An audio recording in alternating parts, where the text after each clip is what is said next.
ఇప్పుడు మీరు గెలిచిన తర్వాత ఇప్పుడు కేంద్రంలో కూడా మీకు మంచి పదవి వస్తుందని చెప్పి ఆశించారు. కానీ ఇప్పుడు ఎన్డీఏకును ఇండియా కూటమి మధ్యలో హోరాహోరీ నడుస్తుంది. ప్రమాణ స్వీకారం చేసేది ఎలా సార్? ఇప్పుడు హూ ఇస్ పాసిబుల్? ఇప్పుడు 93 సీట్లు 293. ఒకటి వినండి, చెప్పండి.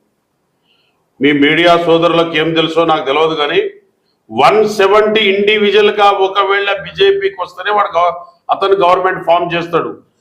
కలుపుకొని చేసిన ఎన్డీఏ ప్రభుత్వం అది ఉండే ప్రభుత్వం కాదు, అయ్యే ప్రభుత్వం కాదు.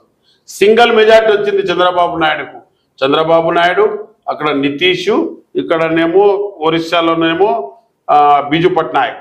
వీళ్ళు ఏ పరిస్థితిలో బీజేపీకి సపోర్ట్ చేయరు. బీజేపీకి ఇండివిజువల్ వచ్చినప్పుడే, అంటే మీ మీడియా వద్దు చెప్పొద్దు అని చెప్తున్నా, ఇండివిజువల్ గా వచ్చినప్పుడే కుదురుతుంది. ఆ 30,000 సీట్లు వచ్చినాయి అనుకుంటున్నారా? మాకు కాంగ్రెస్ ఆశించినది రాకపోయినా మిస్టేక్